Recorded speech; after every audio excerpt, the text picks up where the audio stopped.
Get notifications and stay updated every time I post a challenge podcast by hitting the subscribe button. Thank you all and hope you enjoy. What's going on, everybody? I got a guest joining me today. He's from Real World Go Big or Go Home, Dylan Moore. What's going on, man? Not so much, man. How you doing? Yeah, making the best. Yep, that's exactly all you can say at this point. East Coast is catching the, shit end of the stick with COVID.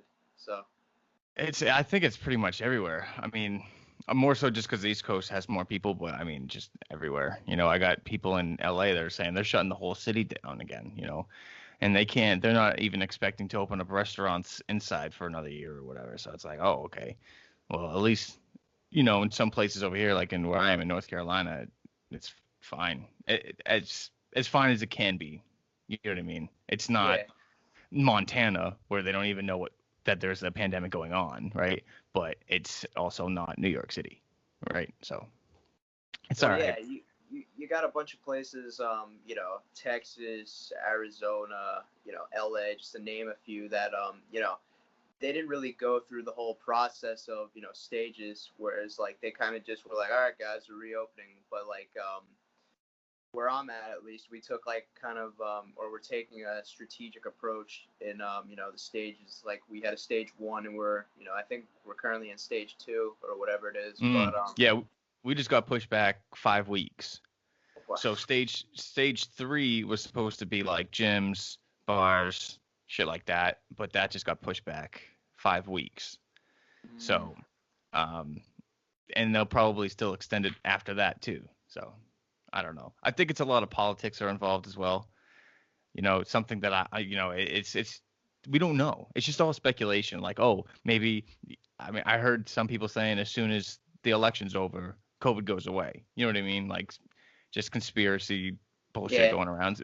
So you don't know who you can trust. The media is full of shit, all of them. So you don't know who is giving you the right information, or if there even is, like, any of it can't be taken seriously. So all right, I'm just gonna chill and let it go, play its course. It's pretty much all you can do. That's pretty much all we can do. But let's kind of jump into what everybody wants to hear from us. Yeah, sorry. Yeah. Yeah. Could you kind of, explain to me, before we get into the real world questions, your Nickyshowtime persona and how that kind of originated, and kind of explain to me what it is? So I was stripping. I was a stripper. I mean, geez, I haven't talked about this in ages. This is crazy. I was a stripper in the end of high school and the beginning years of college. And then I kind of gave it a break because I was an athlete in college. So I was like, you know what, I should probably, actually engage in this and give it the best I can, because I'm going to college for free. I might as well be a fucking athlete and actually not be such a crazy rebellious prick. You know what I mean? I didn't have the best time in college in, like, my sophomore and junior year, just because I was so in my own head with sports, and I was living alone, and it was just like, it got monotonous to just kind of not be engaged in the school. So, and like school activities and partying and stuff like that, because that's what I like to do.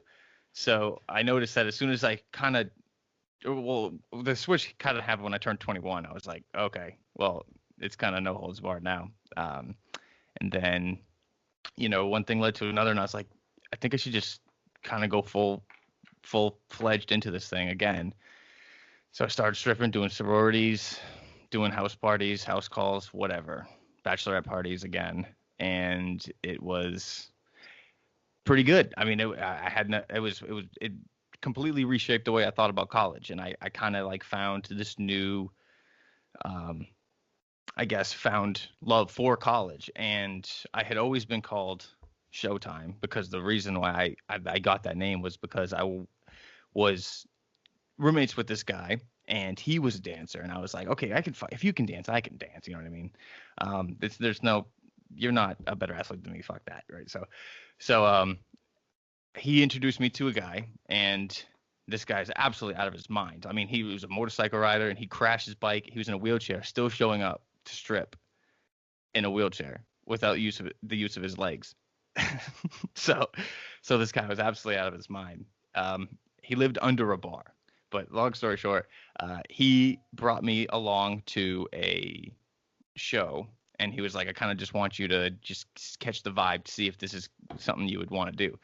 I can just say you're a stagehand or whatever. You bring in speakers, you'll do that, you'll set it up. It was like a bachelorette party on the Cape Cod in Massachusetts. And then once I got, if you're in a bachelor, there's two dudes, there was two strippers and then me. So the girls are looking at me and going like, so what are you doing? And I was like, well, I'm trying to be a stripper. They're like, well, then why are you, I'm like, I was 17 at the time or something. Like, all right, then why aren't you stripping? I was like, good point. So I just started doing it and just throwing my own wrench into it, just kind of completely, rediscovering or discovering in the first place of who I was in that realm. And I had a great time. And the kid was, after the show, was like, that you stole the show. You're Showtime. That's your fucking name. And Nick is my middle name. So I just kind of wanted to create that. Nickyshowtime is kind of like just a stage name for me. Stage name for all the stuff that I do. So that's like my Instagram and stuff. So yeah, I wanted the real world to use that, but they wanted to use my real name. Just because like now it's coming back to bite me, because if you Google my real name, all the real world shit pops up, when you don't necessarily always want that to be the first thing people see when they Google you. You know what I mean? Yeah, that's definitely gnarly, man. But now I kind of want to shift into the real world now, since we just talked about it. What could you maybe talk to me about maybe your casting story process, maybe what got you to yeah. how the thing So went? yeah, so we can take a little back step for a second. So my senior year of college, I kind of wanted to I was really intrigued by prank videos on YouTube. Like, this is kind of like what was going on, like Vitali and all these guys were doing these social experiment, right? And I was like, I can do this. You know what I mean? This is right up my alley. I was a film student. So I had all the gear, had mics and cameras and shit. So I was like, all right, I'm just gonna start doing pranks. I did a few pranks here and there, and then I was like, I got to do something like big to get a following. So I was like, I took the two things I knew how to do: make a video and strip. And I stripped in a classroom. And this is kind of how it all really began. Was like I was stripping in an athlete, but once I did this prank, that was kind of like everybody. They put it on the front page of the paper. It was in the Huffington Post, because I made the video and I edited it and put it on, and then it was on like Total Frat Move and Bro Bible and all this shit. So I essentially just gathered my friends together. We met at the student union the morning of, and I was like, look, I need you to sit here, here, and here. You people with cameras. I'll be wearing a mic, and I found the biggest class at UNC Chapel Hill, and then it was like 500 kids, and I was like, okay, sometime in the middle of this professor's opening statements, I'm gonna just get up and rip my clothes off and dance. So I did that. Had a whistle, right? So it's a biology class, 101. So it's a bunch of freshmen in there and degens that couldn't get past it their freshman year. So she says something along the lines of like, all right, I'm handing back the midterms, and we have a lot of fun stuff planned for today. That's when I start blowing the whistle, right? And I stand up and I just strip, and that video's on YouTube now. I took it down for a long time because it kept coming up in job interviews and shit. But it's back up. But they saw that they saw that video first. Then I heard from one of their spokespeople at Burnham Murray, who's a casting director, and was like, you should apply. You're already on our radar, but you should like apply. So I applied, and I didn't hear from them for 2 years. 2 years later, they're like, hey, you need to come to a casting. And I was like, okay. I had already lived in LA. I moved to LA after I graduated from college. Then I moved back to North Carolina, and then they hit me up and was like, you're coming to this casting. Went to the casting in Charlotte, and they're like, all right, we're flying you to LA to do the final casting call. And then that's when they were like, so where all these pranks come from? And when I moved out to LA, the first time also, I continued to do the pranks, right? And I kind of like that's when I really became like who my character was, like this Nickyshowtime stripping extraordinaire fucking pranker, right?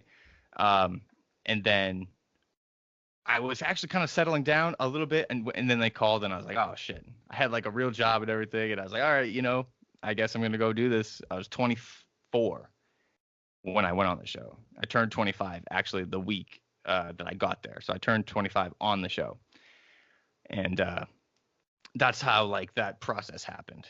It was so weird because they saw it, I heard from them, and then I didn't hear back from them for 2 years. So that was 2013 or yeah, 2013, and then I didn't hear back from them till 2015. Wow. Yeah. Yep. That's a. And That's it was weird too, because once you, I mean, you don't know what's going on. Like you only know what they tell you. They're like the government, right? Yeah. So you go there, and they flew me out to LA. They had some guy pick me up, and that's when you're supposed to be yourself, but no one's their self when there's a camera on them. You know what I mean? Like that takes a while to actually like build that kind of confidence of being on camera and being okay with your image, right? And how people are going to receive you, because people are like, you point a camera at somebody, and sometimes it's worse than pointing a gun at them. You know what I mean? They're like, oh, don't record me. So, but yeah, so when I got to LA and for their interview and stuff, I was like, oh yeah, I'm getting on the show. Like these people love me. And then I didn't hear from them for like another 2 months. And then I was like, I was sending emails to someone at the production company. I was like, look, like what's going on? Like, hasn't the show already started? They're like, yeah, everyone's already here. I was like, oh, okay. So nothing happened. And then a couple months go by, and it's like Halloween.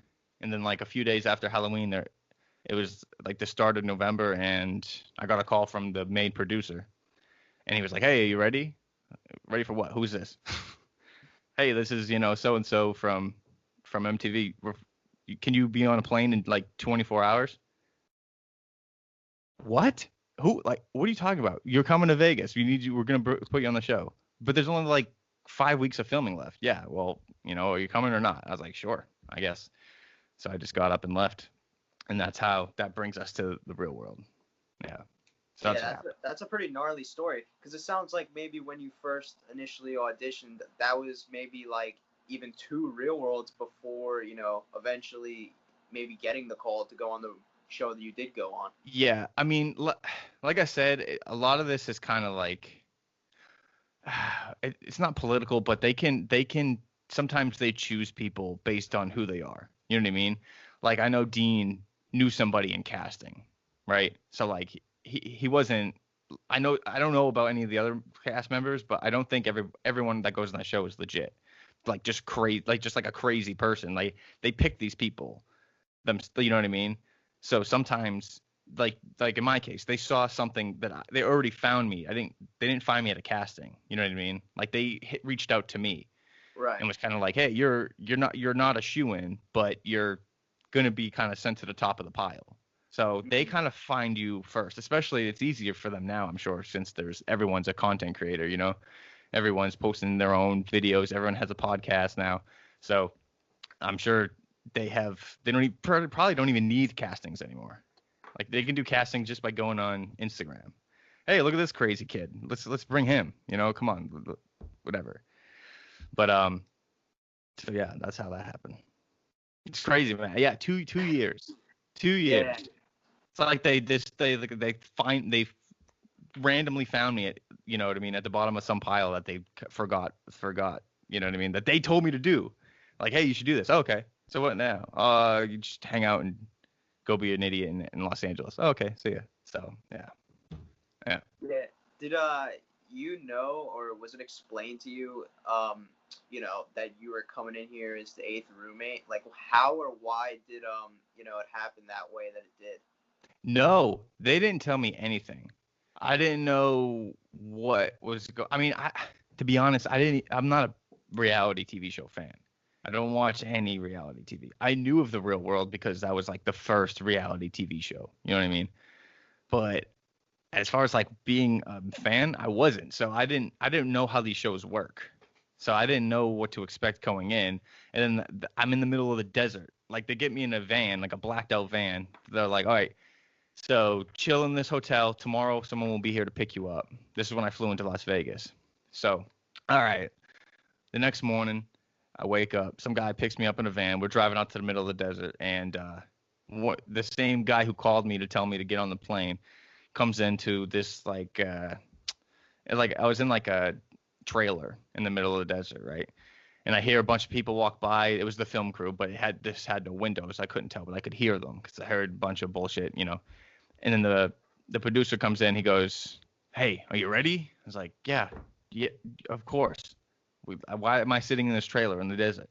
He's like, "All right, the name of this is called Survive." So I'm like, "What the fuck?" Okay, and then he leaves for like 20 more minutes. So I'm thinking, okay, I'm in like some sort of like elimination show now because it's called Survive. So what if I don't? I'm on a plane back to North Carolina the next day. All right, so uh, that's when I believe his name was Matt, that the big producer. He's the guy that walked me up on like that first scene where I come in and we're in the Survive. Yeah, it was Survive, but we got like food and blankets and shit, and they were like the whole production crew was camping like right next to us, so it wasn't like, you know, we needed to survive, or we didn't need to survive off the land, you know. We were just sitting in the middle of like a valley in the Mojave Desert with food and blankets, and just kind of I just kind of got caught up with what was going on. People have already hooked up, and fights have happened, and there's a whole dynamic to the group that's already there. And then, so as far as me knowing, I didn't know what I was walking into, but I think that's what they wanted.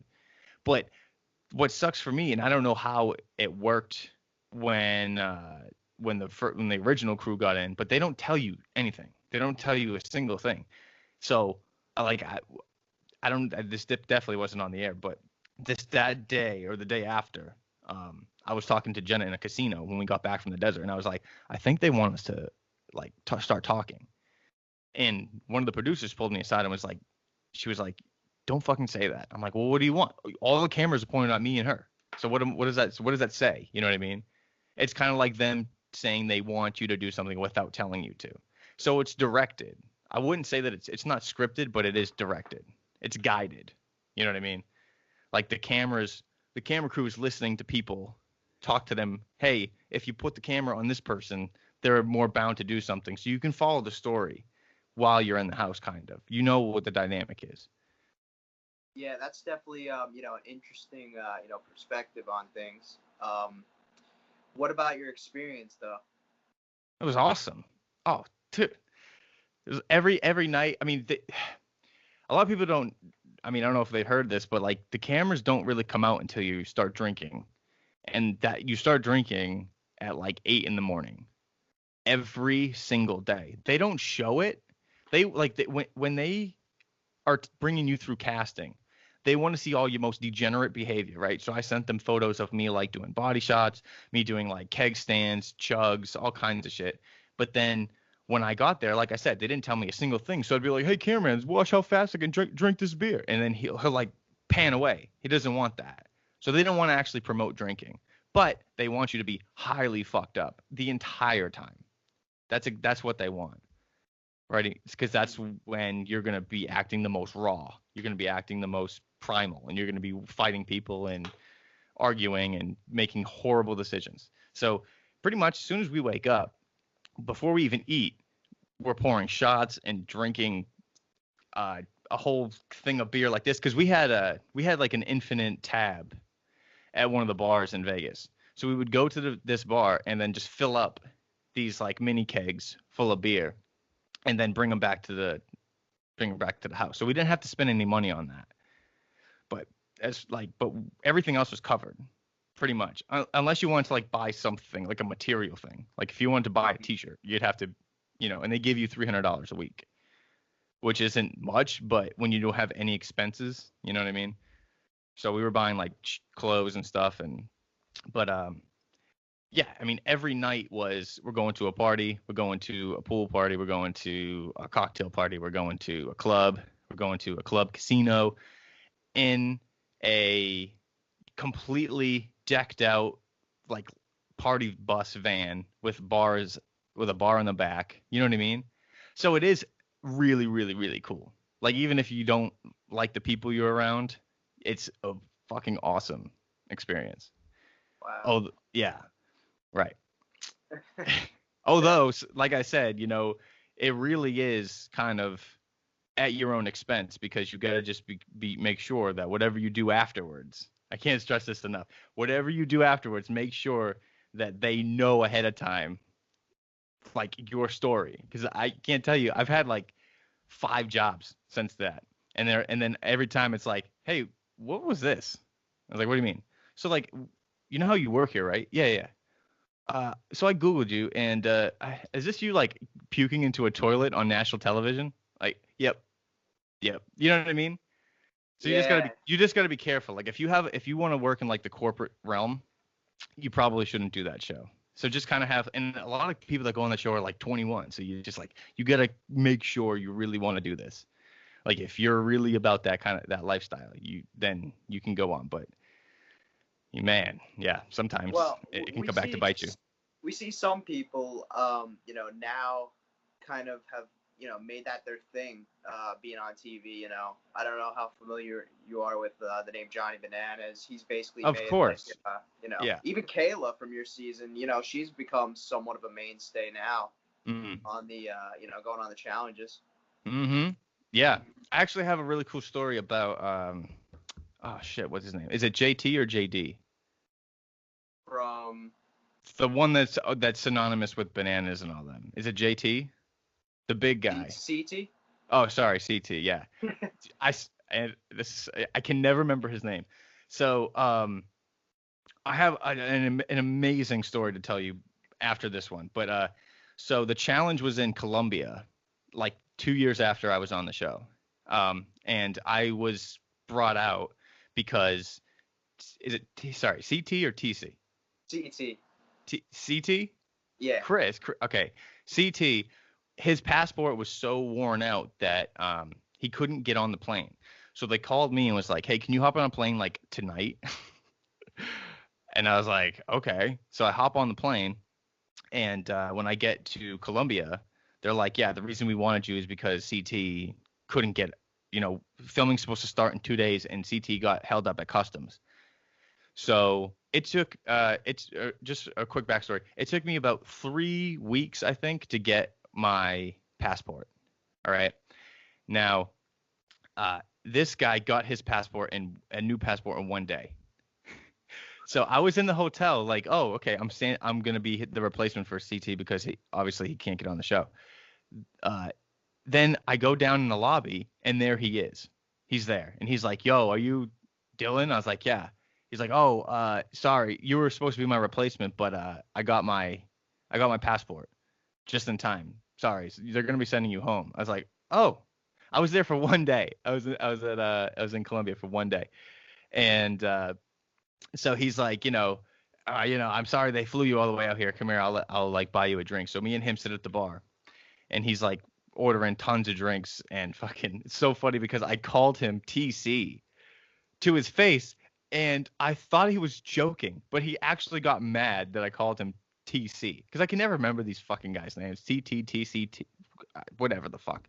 So I called him TC, and he's like fist feeding me fucking like vodka and shit. So I'm like, "Dude, what up, TC? Let's go hang out on the beach." And he's like, "My name's not fucking TC, it's CT." I'm like, "Oh, Jesus Christ, it's a big fucking," you know what I mean? I'm like, "Dude, there's no cameras around. Like, what are you doing?" He's getting all pissy with me and shit. But he was a cool guy. Other than that, he was a pretty cool guy. He was just fucking getting fucked up in the lobby with me, bought me a bunch of drinks, and then afterwards, I walked out into the beach, and they have all these, all the securities from Mexico, right? And they're supposed to watch after us, and one of them was supposed to watch after me. And I run out onto the beach. The first thing someone says to me is like, "Yo, do you want Coke?" I was like, "Oh, really?" No, but and then so 2 more guys come up to me and they're saying like, "Yo, what do you need? And then so one of the security guys comes sprinting out from behind me, and he's talking to the guy in Spanish because they're all Mexican. All the security is this Mexican company, and they were like, all right, you need to get the fuck back into the hotel, and then like immediately I got sent off to the airport. But the story I was saying earlier, I was actually a part of the season before that challenge, but I fucked up really bad. Yeah.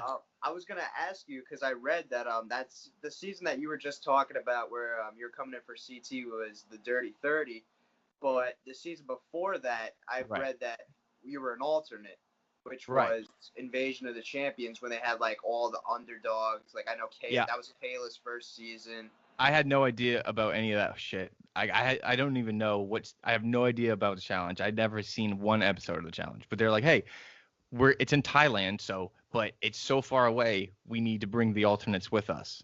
You know so this is what's funny, right? So just a quick little, like me getting fucked over 3 times in a row. I was technically the first alternate for the real world that they just happened to call up mid-season, the first alternate of the next challenge, and the first alternate of the next challenge after that. So I was the first guy cut in 3 seasons in a row. So I got fucked. Wow. But no, okay. So this is what happened. So I actually flew with the crew this time, in Thailand. I flew with the crew, so I was with Kayla and all them, and when we got there, me and another girl who was the girl alternate, we went to a different hotel. So then the rest of the crew, because they probably just moved straight into the whatever the fuck they were in. I don't know what they were in, whether they were in a hotel or in a bungalow or whatever. So we didn't have any cameras on us. We had nothing on us. We just were given 11,000 baht, which is like $400 in American money. But there, it's like, gee, you're a fucking champ. You got 11,000 of their money. And we were given no security at all at first. The first night, this girl, I think her name was Elizabeth, and I'm like, all right, we're gonna go fucking find some dumb shit to do, right? So we go to like a couple bars here and there, and then she's completely not with this shit because it's fucking weird when you're just like partying and you're like a 6-foot white dude partying with a bunch of Thai people. You know what I mean? Like we didn't go to like the touristy spots. We kind of went to like the towny spots, and it was like on this little beach. It was like a strip like on a beach, but we didn't go there. We went like around the corner.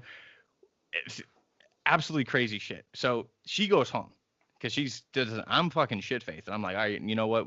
Let's just see what this city is kind of about. I go down this alleyway. There's this alleyway. It's called it was like the red light kind of district. It was like just neon lights and a bunch of like prostitutes, literally prostitutes walking on the street, and then bars all down both sides of the street. So I didn't know this at the time, but those are all what they call lady boys. So they're all like transvestite prostitutes. Whatever.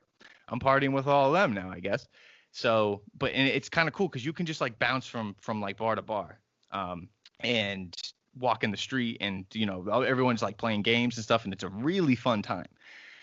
But I was completely out of my element, right? And I was like, all right, well, let's make the best of it. Completely shit-faced. Tons of money in my pocket. And they're like, hey, let's go to this place. You'll really like it. That's like someone could articulate that to me. Like, hey, let's go to the next spot. All right, cool. It's almost like an American-looking bar, like an Irish pub. And there's another tall white dude in there. And I was like, what are the chances he'll speak English?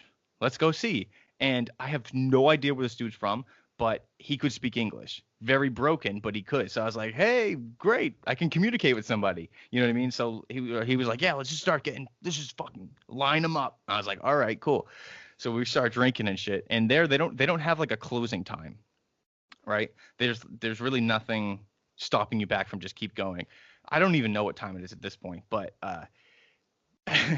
like those tubs of ice cream, like the gallon tubs of ice cream that are like this. So I have one of those filled with like blue death liquid. I don't even know what it was, but it was like that big. It was like a big like gallon sized thing filled with like jungle juice. And this other American or just English speaking guy, I don't remember his name, but he's like, hey, let's get out of here. I was like, all right, let's get out. And then these like groupies were with us, or I don't know who they were. We didn't even say anything to them, but they were like, hey, we're coming back with you guys. I was like, absolutely not. Fuck no. You know what I mean? None of you guys are coming back with any of us. And one of them takes the drink away from me, and she's like, oh, like, I now like I'll bring this back with you. And I was like, no, absolutely not. The guy turns to me and he goes, hey, I'm gonna fight one of these Thai guys. And I was like, okay, let's put money on it. So now we're walking out. We're on the street now, or like on the sidewalk in like the main street, and people are going around like, how much you want on this guy? And I'm like 2,000 bahts, and they're like, what? You have 2,000 bahts on you? I was like, dude, I got 11,000 bahts on me. Like, shouldn't have said that, but anyway, they were. So I was like, all right, we put money down, and then they start fighting in the middle of the street, like, and the Thai dude, I was like, is gonna whoop this dude's ass, but he actually didn't, because he was much smaller. But this European guy was beating the shit out of him. And it was so funny because he was joking the whole time. He was like doing this shit, you know what I mean, and like fucking all this kind of moves. It's one of the funniest things I ever saw. But the Thai dude had a whole crew with him, right? I'm laughing my ass off, like laying against, like I'm like standing against a tree, completely out of my mind, and I start laughing hysterically. The Thai dude sees me and is like, he must be with him.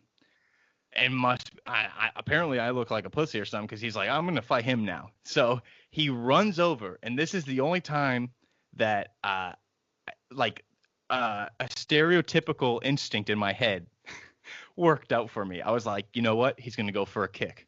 Just duck. That's all I said. I was like, he's gonna run at me. He's gonna go for some spinning head kick. I'm gonna duck and not get hit. He did. He did. He tried to kick me in the head, and he tripped over my back. And like you ever been going up for like a layup and someone undercuts you? That's basically what happened. He ran up. I just ducked and like put like a shoulder into his knees, and he like flipped and landed on his head, and was like, his buddies came over to him and like were trying to pick him up. And I was like, I gotta get the fuck out of here, because now involved in, I don't know who these people are. Like, these could be like Thai gang members. I have no idea about the dynamic of Thailand. I didn't even know we were going to Thailand until I got to the airport and saw it on the passport, like, or on the ticket. I had no idea about this country at all. So they all get up and start jumping this kid. They all jump on him. So I was like, fuck. I was like, we gotta get out of here. I just like grab him and pull him away. And then me and him both run into like this store, and he like buys a pack of cigarettes, and he's like, hey, dude, we got to go back and get those guys. I was like, absolutely not. We're not doing that. I'm not going to jail in a fucking third world country because you want to. No, there's no way. So then he leaves. I go back outside, and I'm like, I got to get home. But then there's that girl with the freaking bucket. And now she's like, just one night, just one night. I was like, no nights. I take off. I ran track in college. I dust this girl. And my hotel was like up like this dirt road. And it was like all hotels all over the, like on each side. So it was like I guess a really touristy dirt road, but it was on a dirt road. So I dust her, right? And everyone drives like mopeds, right? These like short motorcycles. And someone comes up. She hops off. There's my boyfriend. She hops off, still holding the bucket, takes off a helmet, takes the time. I'm out of my mind, like amazed at the vast desire of this person. She's like, yeah, I'm coming back with you. Like, that's what's going to happen.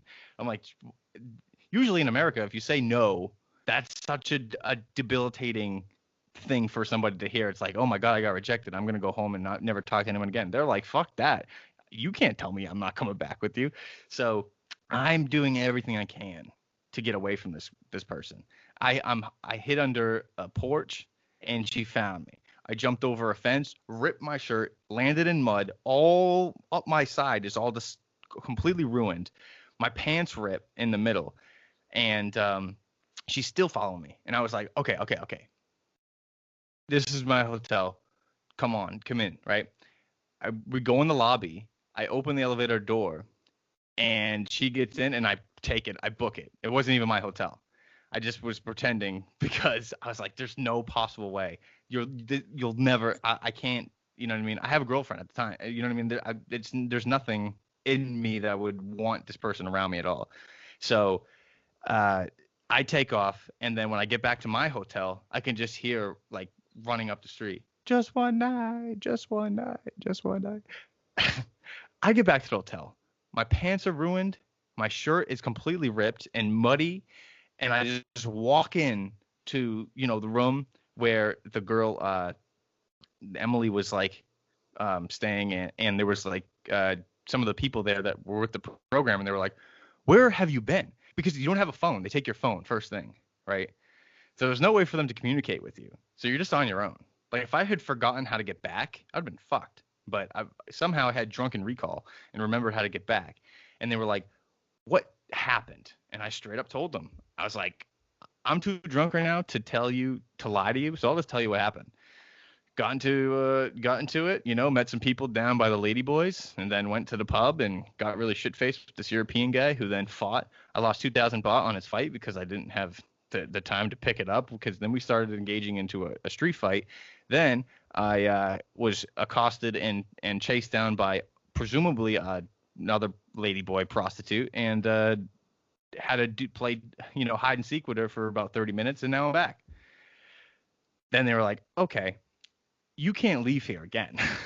So then I was segregated to my room for 2 weeks, and I had constant security around me the whole 2 weeks. I couldn't even go out to eat. There was nothing I could do. So I just sat there and in my own thoughts, no TV, no phone for 2 weeks, and got really sick to the point where I was like, okay, I don't know what it was, their food or something. I got really sick, and they were like, okay, well, you can go home. I was like, fucking thank God. So I eventually just went back home and moved to North Carolina the next day. The next day, I had lost like 25 pounds because I was so sick. I was like really sick. And then the 15-hour flight didn't help at all either. You know what I mean? But and then I was like, I'm never gonna hear back from MTV ever again. But then they called me on the next season. But then and then I told you how that turned out. But that was the last time I heard from them. Yeah. Wow. So you haven't been on a single episode yet. 2 challenges you were called for. It seemed like you had your own challenge going on both of them. Yeah. Well, that's the issue, is because I'm like a liability at this point to them. You know what I mean? Because both times I get there and just shit. Either I'm talking to people trying to sell me cocaine or fighting fucking Thai gangsters. It's like, dude, you can't bring me anywhere. It's impossible. And like the thing is I'm not even. I just find myself in the most exposing predicaments always. I never like look for trouble ever. I never initiate fights or nothing like that. It always just comes to me every time. I don't know. I'm just bad luck. Do you think had you not gotten sick, that you would have been on that first challenge? I might have, but at that point, I mean, it's like being in solitary. Like your thoughts change. You know what I mean? Like I said, there are thought changing processes that happen when you're on these shows. Like when I was on The Real World, I had a girlfriend. I didn't hook up with anybody.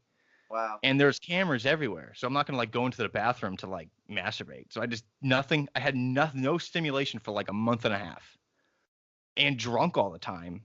That mixture is absolutely lethal. It is awful. It is the worst feeling, and obviously that terrible shit's gonna happen. You know what I mean? So, and just the same with everything else. I mean, it's not good. It's not good for like your mental mind state. No. And then being in Thailand, like you were saying, like if I didn't get sick, but I was so just like depleted mentally for staying in one room for 2 weeks without internet or phone or TV or anything, nothing. Oh, another quick Thailand story. So remember how I said they gave me the 11,000 baht, right? Yeah. So there was a picture of this guy on the money, and I was just being a smartass with our like taxi driver, because when they're in a different country, they hire the production crew from that country, right? So they don't hire like PAs, like production assistants from America, and bring them to Thailand.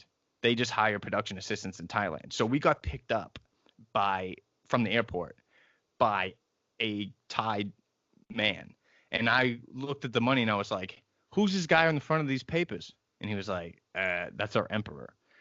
And I was like, oh, is he still alive?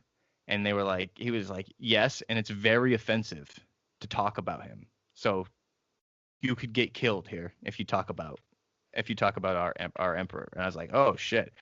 I just want to know if he was still alive. And he was like, yes, he's still alive. He died while we were there.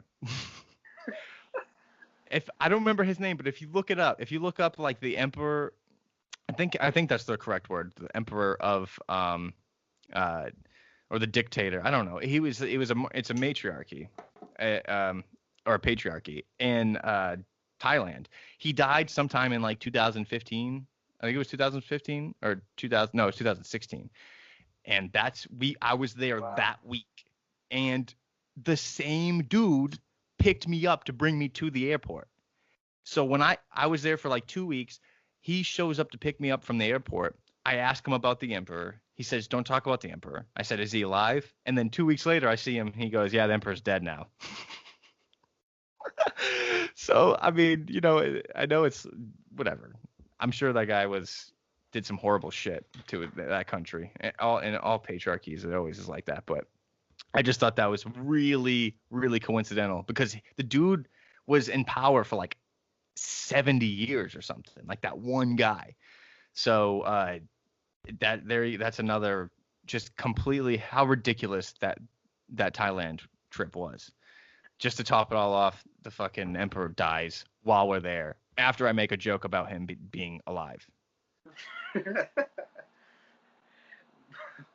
But yeah, I think we could maybe close the door on the whole Thailand experience. Those are some of the most absurd stories, man. Yeah. No, I mean that. Oh, and I got stung by a jellyfish too. Well, I was there too, twice. Yep, because the first day before we went out, we went to the beach when we got there, and a fucking jellyfish stung my foot, and I had like a huge like red mark on my foot from this jellyfish that I stepped. I guess I stepped on him, but it was disgusting. And then the fucking the security we were with was like, yeah, piss on it. I'm like, in the middle of the beach, I don't know the laws here. I'll piss on my foot. I don't care.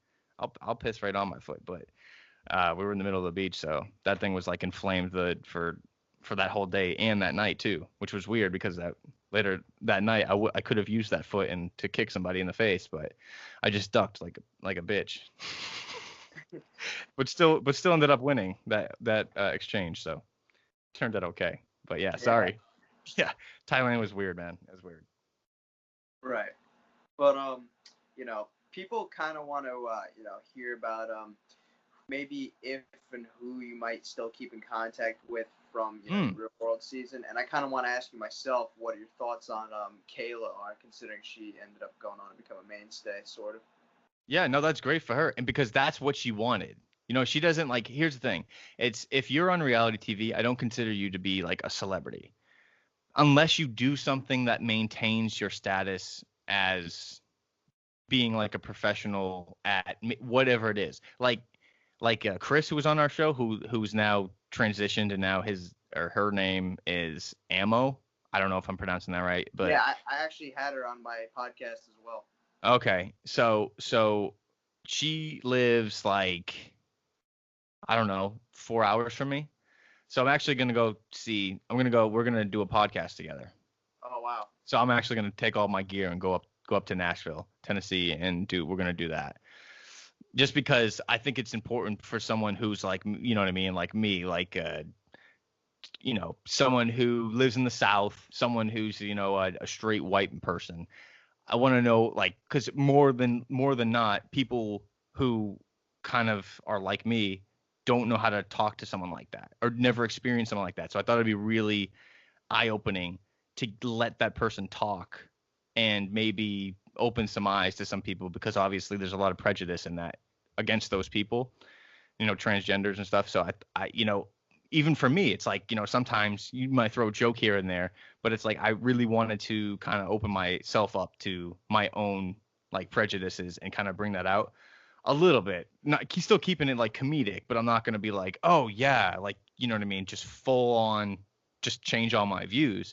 But I just kind of want to find some common ground with her, and I think it'll help me and a lot of other people. I don't really keep in touch with anybody else. When I lived in LA after the show, so I moved to LA twice. Once I graduated from college, I moved to LA for a year. Worked on at Warner Brothers Studios. That was great. I should have never fucking left. I shouldn't have left. Should have stayed and done that. Then came back here. Then went on the Real World, and then immediately moved from North Carolina to LA, and then stayed there for like 8 months or 6 months, and then came back here, and I've been here ever since. And when I was in LA, I hung out with Dean like every day, and we made videos together. We did like stupid gym videos and stuff because we would work out together. So he was always cool. Me and him were always cool. I haven't seen Dion since we did that show. So we did like an after show, like a talk show, where we just kind of go over the stuff that we did on the show. And I don't think anyone saw it. I don't even know where it aired. It might have aired like online. I never saw it. I never saw like that footage at all. I just went there for it. We all met. I talked a lot of shit. I said a lot of dumb things, and then stripped on in the middle of the show. That's what I did. That was my contribution. But no, I haven't. I ran into CJ in an acting class in LA, and really, really crazy is I ran into Sabrina in a bar in Charlotte like 2 years ago, and I was like, holy shit. Or it might have been, it was last year. It was 1 year ago. It was like last summer. I was like, holy shit. She's like, yeah, we're in town touring. Yeah. Oh yeah. That kind of brings me back. Sorry. I tend to go off into branches, but yeah, unless you are like actually good at something, I don't consider you to be like a celebrity. Like Kayla doesn't, maybe she could transition into like doing radio or something, but she's a lifer. But that's good. That's fine. You know what I mean? If that's what she wants to do. But it's these people who just are like one-offs, and then they don't have any other talents other than, hey, I was on the Real World. You know what I mean? It's like, but what else are you doing? Do you have any other skills? Do you have any other talents? Like, can you do anything else? Can you podcast? Do you do stand-up comedy? Can you act? Can you sing? Like Ceejai-Jenna, Jenna, and Ammo, they're all singers and producer. Well, I don't know about producers, but I know Ammo is a writer and an activist and all this other shit. It's like, yeah, that's what you're supposed to do. You're not supposed to just go on the show and then just kind of fall off. You know what I mean? At least try to hold like some relevancy if you want to. That's why I always say it's like weird when people are actually normal go on that show and then go to try to have like a normal life. It's like you're always going to have that in it's not necessarily a bad thing, but it's always going to be there. Yeah. People also wanted to know because they've done it before, and it's kind of a theme that Challenge fans have wanted to see back. They did a season called Battle of the Seasons, where they take 2 guys and 2 girls from a particular Real World season, and pit all the seasons against each other. Like, so for example, it would say it's a Team Real World Go Big or Go Home. It'd be you and another guy from your Real World season with 2 girls from that season. People want to know, who would you want aside from yourself? Obviously, 1 guy from your season and 2 girls to help round out the team if you were to pick. Yeah, it would be Dion. Oh. Is it, wait, for physical shit? Well, yeah, it's a competition. Okay. So, yeah. Okay, yeah. No, Dean for sure. Dean, CJ, and I guess Kayla, since she's done it a bunch of times. So yeah, Dean, CJ, and Kayla. Yeah. CJ's such a cool person. Like I don't know if the show, because to be honest, I didn't watch my season. I lived it. I didn't watch it, so I don't know like what they aired. of CJ, but she's a really cool person. I know that she beat the hell out of somebody on the show, but it's like, whatever. Like that whole thing was building up for months, and we were about to go home in like a week anyway, so she just said fuck it. But other than that, like she was a complete sweetheart. You know what I mean? She cooked our whole Thanksgiving dinner because we were there for Thanksgiving. They definitely I don't know if they aired any of that footage, but she was awesome the whole time. She was like mom, you know what I mean? She cleaned up after everybody, and she was like the first one to kind of tell, check you, like don't say that dumb shit, you know what I mean? Which I was like, that kind of makes me feel at home because I come from a very loud Italian family that always, you talk shit all day. So sometimes it's good to have someone there to be like, shut the fuck up. Don't, that's what she was. She was there to check you, so she was actually really good person to have around a bunch of degenerates in a house getting drunk all day. Yeah, for sure. Mm. But now kind of shifting into one of the more pressing questions and I guess you could say topics that people kind of wanted me to ask you about was the whole Jenna racism comment and her views. What are your thoughts on those, since that's obviously a big thing? Here's what I'll say about it. I have lived in the South now for accumulation of about 10 years now. And I don't want to sound like I'm standing up for her, but I just think she's not smart. I don't think that she necessarily meant to say things that are intended to be racist, but it really comes off like that. Like she's not a smart person. You know what I mean? And it's not really her fault. I don't know anything about where she grew up. She grew up in South Carolina, some shithole town in South Carolina. You know what I mean? I don't know where she's at now. I haven't talked to her since the show. I have no idea.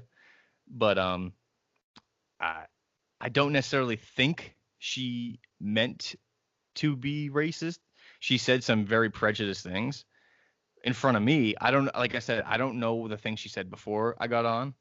If you know, then you can tell me, and then I'll give my opinion on that. But I think like one of the things that I heard was she said to Dean, like, don't you see this like white face? You know what I mean? Like I don't remember what the context of that was, but I think she's just dumb, like ignorant. You know what I mean? Like she doesn't know necessarily that she's saying these things.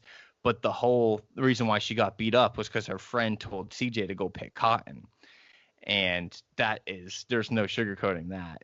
That's a 100% racist thing to say. And then she laughed about it.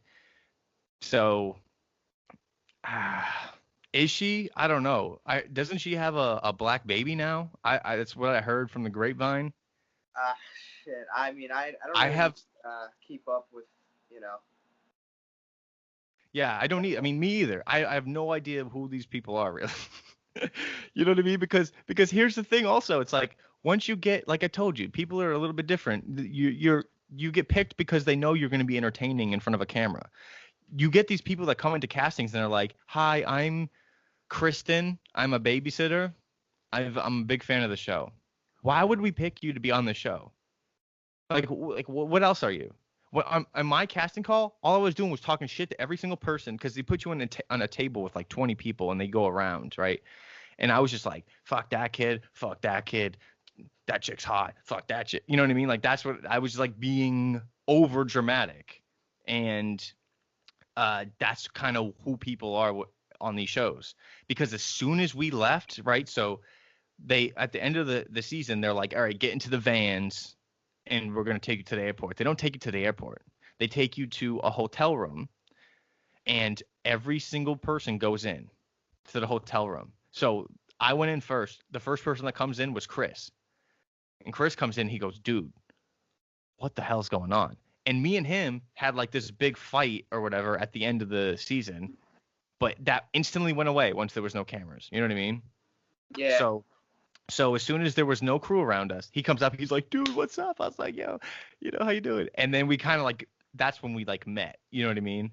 Because it wasn't like it was on the show. And then everyone else came in. And then the only thing that was CJ wasn't there and Jenna because they got into the fight, but everyone else came in and everyone was really cool. And another producer came in the room with a bunch of documents for us to sign, and they were like, "Look, this is what's going to happen now. You guys aren't verified on Twitter or anything, but you need to make all your social media public and yada yada yada, and this is in your contracts." And it was all the logistics of the stuff. But then some of us actually became friends. Like I said, like me and Chris and me and Dean. And I wish Dion was around more because he was a really fun dude. But I don't know. He's a drifter. He's like a gypsy. I don't know where he is right now. He could be anywhere. He was even a gypsy on the show. He had like some random girl's address on his ID. Like I don't know where he went. I don't know anything about him at all. You know what I mean? He's a crazy person. I know he's like in Boston, but I don't think he's from that area. I don't know anything about him.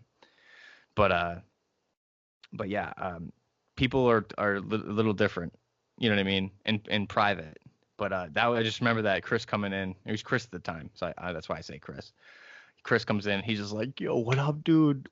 That shit was so crazy?" I feel, you know what I mean? Because once the cameras turn off, for him 3 months, it's like, whoa, what the like. I can just walk down the street. You know what I mean? I can just walk into a store. I can just walk into a bar. I don't need to get permission to do anything. I don't need to wait for them to set up the fucking lights and the camera crew and shit. It's like, oh my, this is crazy. This is awesome. And yeah, that's so. I forgot why I brought that up, but yeah. It's fine. But could you talk to us maybe about what you're up to these days? So now I'm a videographer, and I just started doing podcasts. Although it's been a bitch to edit 2-hour-long clips on my software. So I just had the milkman from Barstool's Rough and Rowdy in here. Wow. So that was an awesome experience because he's a legit crazy person. I had on he's not in the UFC, but he's in some other like professional cage fighting unit in New York City. Actually, he came down and did a podcast with me. His name's Jaquan Jackson. I just want his perspective on New York City, and that was fucking crazy because he lives in New York and they tried to burn his building down when the riots happened a few weeks ago, and I'm going to have some actors come in, some just like local stuff. I'm just kind of like starting out with that. So I can't, hit up people that are like really big names. But like I said, I'm going to travel and get ammo on because I think that's going to be like a big one for me. And but other than that, man, I just make videos for people and do photography, hang out with my dog and my girlfriend, and that's pretty much what I do. Yeah, that's the life, man. Yeah. I've been home a lot more lately, and probably spending way too much money on discretionary items. You know what I mean? Like mics and computer interfaces and cameras and all kinds of stuff. So that's my one fault. It's just like, I really plan on, because I write comedy. I do sketch comedy, and I haven't been posting in a while just because like it's so hard to get people together right now. You know what I mean? Like I have actor friends, and I'm like, hey, look, I wrote this script. It's really cool. You should read it over. It's like, dude, I got fucking kids. Like I can't be out gallivanting in the woods to make this fucking video and catch it. You know what I mean? Or out in the streets catching COVID and then come back. So I'm like, all right, that's a good point. So right now I'm just refining everything. I'm making all redoing all my scripts, and I have some connects in Atlanta for sitcoms that I've written. So there are some things that I write that are for YouTube and for my own use, and just to dick around, and then there are things that I take a little bit more seriously. So I'm hoping that I can get an interview or a pitch meeting with some people, because I know a couple of producers, like I said, in Atlanta, but I want to get a sit down with somebody. I have like 3 or 4 scripts ready to go for a sitcom that I really think, because when I write for those things, I just say that I just like to distinguish because I write for those out of my budget. You know what I mean? Yeah. Like I like those are like big picture things that I would need a studio backing.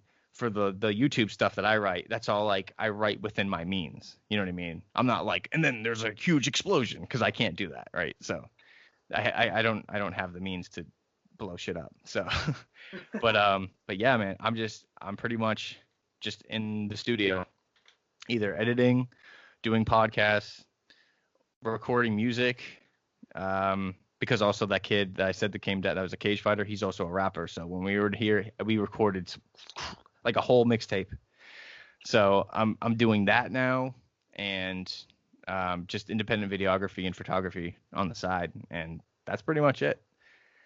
Yeah, Wow, I used that's I awesome. used I used to have a day job until March, where I was doing like custom homes. So like pretty much you could control everything in your house from an app, like pretty much like turn your house into a fucking Mac computer. Everything from your phone, your blinds, your lights, your shades, your fans, TV, speakers, all that kind of stuff. So it's like more like home tech, and we were like programmers. But then this whole thing happened, so then I was like, oh, all right, no more going into homes and setting up freaking $100,000 setups in rich people's houses. But I got to meet some cool people. Like I got to meet a senator from South Carolina who was also the district attorney, and he's a Democrat, and he has pictures in his house of like Bill Clinton and Obama and all these people. And I was like, hey, so can I get like the lowdown? You know what I mean? And he essentially said, like, don't believe everything these people tell you. That's where I'll leave it. Although I wish, oh my God, oh fuck it, I'll tell you. So I asked him about Hillary because I met him right around like that time, and he said um, that Hillary, the amount of skeletons in Hillary's closet would shock you. And then he said, but at least she keeps them company. I don't know what he meant by that, but I think he was insinuating that she was a lesbian, because we all know that Bill was fucking everything. So so basically their relationship is just because their names both Clinton, and they're worth like $1 billion. That's why they're together still. So I was like, oh, that's sick. That's awesome. Yeah, there's just a short little anecdote for you. But yeah, you get to meet some cool people when you do that kind of work. But everyone's just kind of figuring it out. I don't think we can do much, but just kind of wait and see how this all unfolds, and try to, you know what I mean? Try not to dig too much into your savings by Yeah. by buying $1,500 worth of camera equipment and $3,000 worth of audio equipment. Dude, that's the thing. Here's the thing. For just a quick little suggestion of advice, I guess, is like, because I had this like fatal or futile idea that it's like, all right, I can't make this video unless I have this gear. You know what I mean? Instead of just being like, oh, if you're creative, don't focus on the things you need to that you think you need, just get it done. You know what I mean? So if you have an idea and it's a solid idea, just make it with what you got. You know what I mean? Make it with what you got, and then get it out there as fast as possible before someone else does it, and then you go, oh, well, I couldn't fucking do it because they took my idea. So, because there are some ideas that I've been sitting on for years, and years. There is some stuff I wrote in college that is still valid, still funny, but I still haven't made it. You know what I mean? And it's like Yeah. those things. It's like why haven't I fucking done this? It's like I've done 100 things since then. Why haven't I done this idea? Oh, because I need a camera that shoots 10-bit 422, and for it to look really good, I need that. And I only have a camera that shoots 8-bit 400. It's like, you know what I mean? Just stupid shit like that. Just make it and stop making up excuses. For sure. But I appreciate you taking the time to do this with me. I had a ton of fun. This was Oh yeah, for sure. one of my personal favorites, and I can't wait to put this out. Dude, yeah, that was great. I like to, bounce some old stories off of you that I haven't told in a while. Yeah. Yeah. Yeah. I'm sure my girlfriend's tired of hearing that shit. Yo, when I was in Thailand, you'll never guess what happened. Some But fucking guy threw a kick at me. Yeah. Anyway. yeah, I'll link you this when it's up, and I wish you the best. Sure. Thank you so much, man.